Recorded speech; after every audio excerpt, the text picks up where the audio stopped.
Baik, pemirsa, kita lanjutkan diskusi kita. Saya kembali ke Bang Edwin. Bang Edwin, ini daripada kita muter-muter ya soal korban, ya kan, pelaku dan seterusnya. Memang dalam posisi sekarang ini, anak itu jadi korban.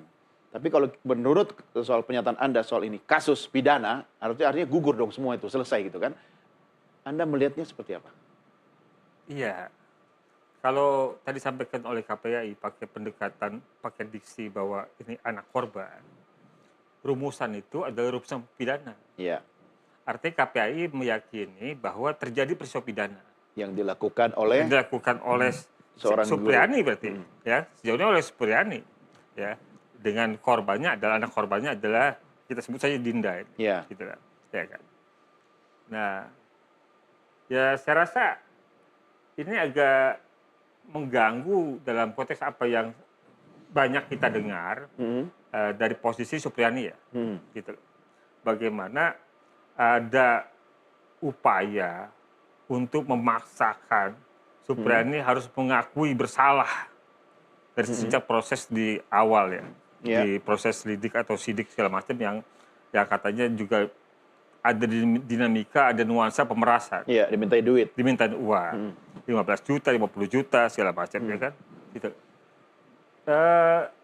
Memang sempat, kalau kita baca, Bapak Supriyani menyatakan, kalau memang disuruh minta maaf, kenapa saya harus minta maaf?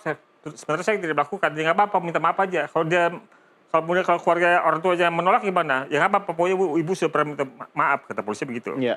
Dia tetap minta maaf, dia kemudian datang didampingi oleh kepala sekolah yang menyampaikan permintaan maaf, dan permintaan maaf itu juga karena tidak diikuti dengan pengakuan bersalah, tidak diterima oleh orang tua korban. Iya, gitu akhirnya kan. restoratif justice tidak bisa juga dipakai, Tidak bisa begitu dipakai. kan? Ya.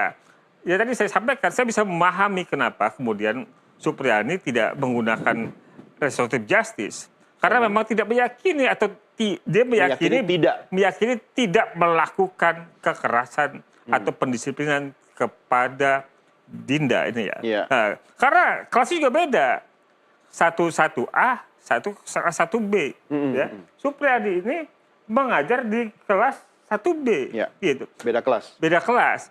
Ini kan sekolah dasar. Sekolah dasar itu guru, wali kelas itu ngajar semua mata pelajaran. Semua mata pelajaran. Nggak ada guru yang ganti-ganti.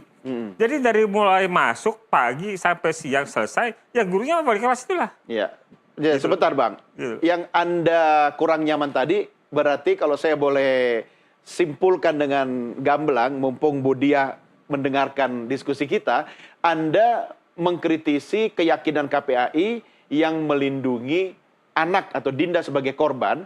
Dengan demikian, ketika memberikan perlindungan kepada anak itu, berarti secara langsung mengakui bahwa Guru Supriyadi sebagai pelaku pidana, begitu? Iya, artinya KPAI meyakini Dinda sebagai korban kekerasan, ya kan, makanya diksinya adalah anak korban, dan pelakunya adalah Supriyani. Iya, karena dia terlapor kan? Karena dia sekarang terdakwa. Terdakwa sekarang. Terdakwa, ya kan, begitu.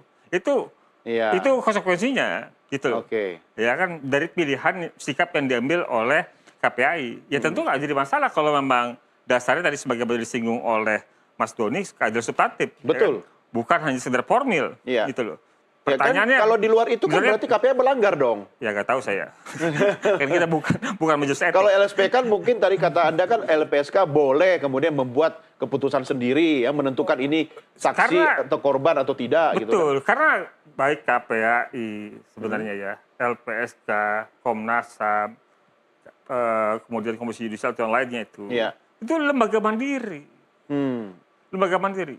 Jadi dia tidak tergantung atau tidak ditentukan sikapnya oleh sikap lembaga lain. Oke, saya coba konfrontir dengan Bu Diah, apakah benar seperti itu dan apakah Bu Diah KPAI bisa kemudian menentukan sendiri siapa yang layak jadi korban atau tidak dengan pernyataan Bang Edwin tadi ketika melindungi Dinda ini sebagai korban, berarti saya tidak langsung KPAI mengakui bahwa Guru Supriyadi sebagai pelaku pidana, begitu Bu Diah? Ya, kami berasumsi seperti halnya di beberapa kasus yang lain ya, yang kami tangani. KPAI juga sering kok kami berbeda pendapat dengan aparat penegak hukum atau kemudian kejaksaan, karena kami juga punya kajian sendiri. Tetapi sekali lagi dalam hal ini itu kembali ke tugas fungsi KPAI. Kalau mungkin LPSK dan Komnas HAM sebagai lembaga HAM, termasuk kami ya, lembaga negara HAM, kan kami punya tugas fungsi yang berbeda-beda. Nah, Ya. sementara KPAI memang terbatasi pada pengawasan. Nah, dibatasi oleh pengawasan inilah pengawasan ya salah satunya. Kemudian kami juga melakukan yang bukan pro justisia dan bukan Ya. investigatif. Nah, di situ beberapa perbedaan yang ada di KPAI ataupun LPSK dan Komnas HAM. Namun, kalaupun kami ada berbeda pendapat, itu hal yang wajar dan biasa juga kok kami memiliki state of mind sendiri ya untuk di beberapa kasus kekerasan fisik psikis anak, misalnya ya di kasus AM, kemudian kasus MH dan lain sebagainya, yang itu juga sudah kami investigatif. Nah, kemudian kalau di kasus ini, di kasus anak A ini, tentu saja kami selain melakukan pengawasan, kami juga berupaya untuk melihat secara general. Tetapi sekali lagi, karena proses ini sudah sampai di kejaksaan ya, kemudian juga kami jujur saja melakukan pengawasan kan baru pekan yang lalu dan itu sudah masuk di persidangan ya. Kemudian kami juga berupaya mau melihat secara langsung, tetapi saat itu kami tidak bisa bertemu ya dengan dua belah pihak. Nah, hanya satu pihak saja. Nah, kemudian selanjutnya kami juga tetap berharap ya dari kepolisian ataupun kejaksaan untuk betul-betul mendudukkan persoalan ini.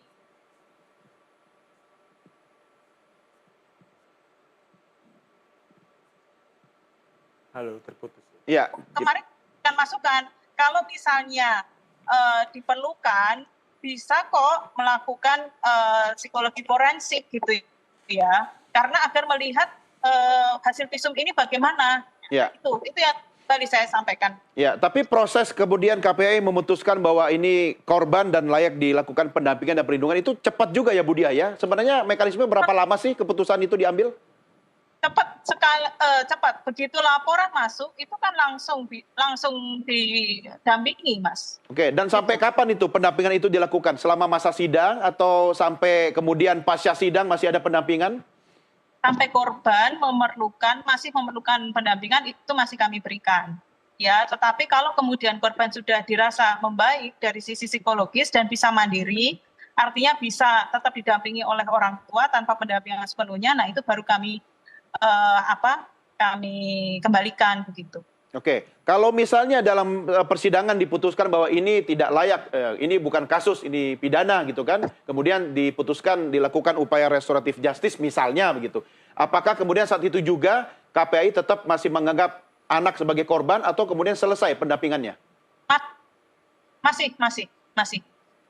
Oke. Masih. Selama ya memang. Ya. Ya. Oke, Bang Edwin mau diskusi dengan Budia, silakan. Ya. Budia, selama proses pendalaman tersebut, apakah pihak KPAI bertemu dengan Bu Supriani? Kami mau bertemu dengan Bu Supriani tidak bisa, Pak. Kenapa, Ya. Bu? Kenapa? Ada upaya. Jadi kebetulan memang karena waktu untuk terjun itu hanya 2 hari ya, sehingga waktu kami terbatas dan memang saat itu Bu Supriani masih mempersiapkan untuk banding ya, jika tidak salah. Jadi bukan tidak bisa ya, tidak sempat ya. Karena kan soalnya tadi argumen soal waktu 2 hari itu kan.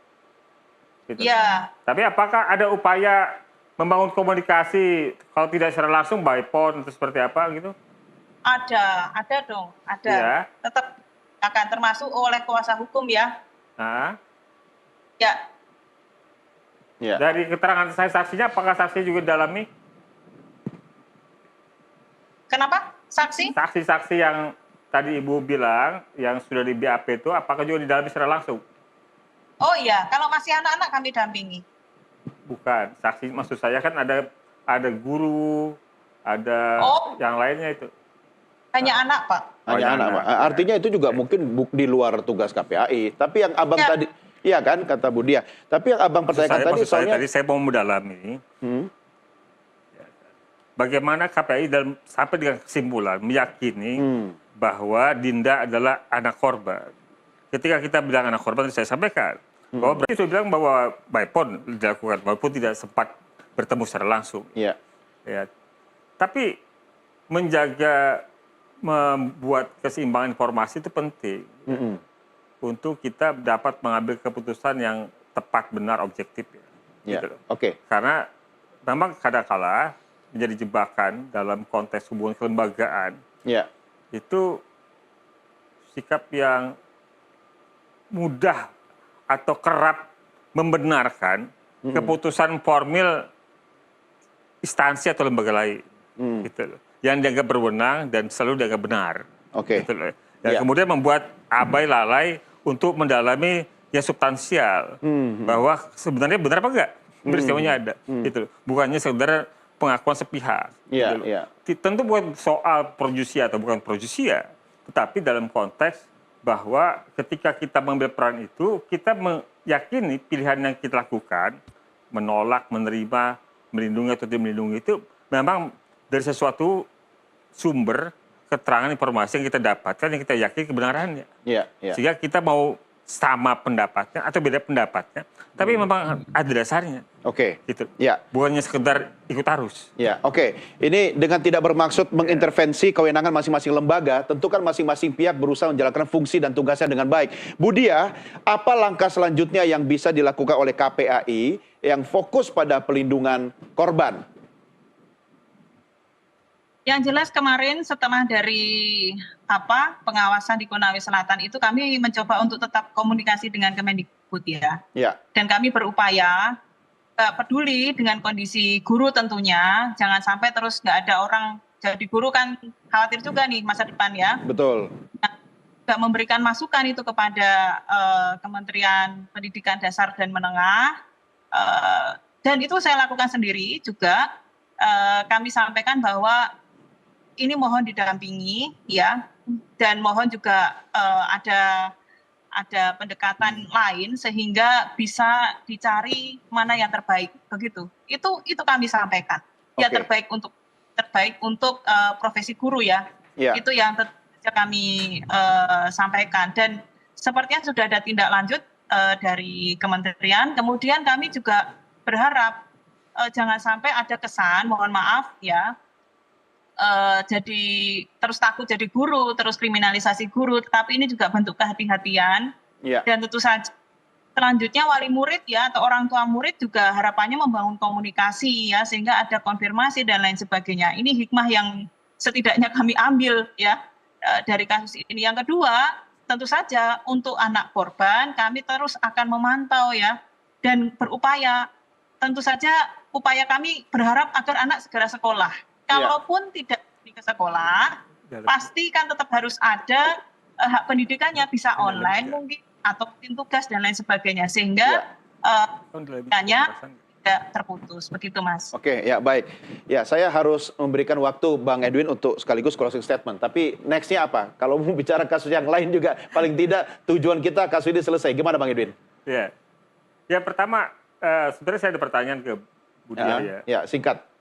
Pertanyaannya saya, apakah isu soal pemerasan terhadap Supriyani itu termasuk di dalamnya atau tidak oleh Budia atau KPAI? Yang soal 15 juta jadi 50 juta. 50. Ya, itu sudah kami sampaikan ke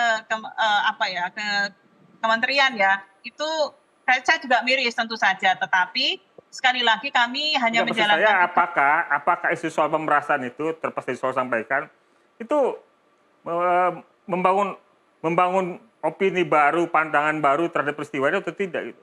Ataukah tetap pada kesimpulan yang sama sebagaimana juga yang disampaikan oleh jaksa dalam dakwaan misalnya atau penyidik ketika proses penyidikan? Ya, kalau itu begini Pak. Jadi kalau secara pribadi ya, dan saya guru tentu saja hal-hal itu sudah saya pertimbangkan. Kami pertimbangkan itu saja, dan itu juga menjadi keresahan kita bersama. Tadi statement saya jelas ya, bahwa jangan sampai terus ada ketakutan untuk menjadi guru karena kekhawatiran nanti apa-apa dipolisikan dan lain sebagainya. Tetapi saya mencoba menengahi Bang Edwin, artinya ada hal-hal yang mungkin di luar ranahnya KPAI sebagai lembaga gitu kan. Tetapi juga tidak dipertimbangkan sepertinya. Oke, nah sekarang saran Bang Edwin apa ya? Sekaligus kita harus tutup diskusi. Bahkan kenapa saya tidak langsung ke kementerian ya? Jadi Ya. kalau tidak, Maksud saya isu krusial soal pemerasan itu ya. Jadi proses penegakan hukum kita tentu berpihak pada anak. Ya. Ya. Kita tentu tidak berpihak pada pelaku yang membuat anak menderita ya, menjadi Ya. anak Oke, korban. ya, gitu. baik, Tetapi baik. kita juga berharap ya segala proses yang terjadi itu benar-benar berdasarkan hukum berkeadilan, Ya. bukan atas kepentingan atau pertunjukan kekuasaan. Begitu maksudnya. Oke, ya baik. Saya harus mengakhiri dan kami menangkap maksudnya. Yang jelas masing-masing pihak tentu berusaha untuk menjalankan tugasnya dengan baik. Bu Diah, terima kasih sudah bergabung sama kami. Semangat terus dalam menjalankan tugasnya, ya, melindungi korban, ya. Dan selamat bertugas kembali. Terima kasih Bang Edwin juga. Terima kasih. Terima kasih, Harapan Mas kita kasus ini cepat selesai dan tidak Ya. akan terjadi kasus yang sama lagi, ya. Ya. Dan kalau kita ketemu lagi jangan bahas kasus yang sama, ya Bang. Terima kasih Bang. Kita Ya. berharap supaya ini bebas. Oke, baik. Terima kasih pemirsa. Inilah akhir diskusi kita di paruh pertama. Jangan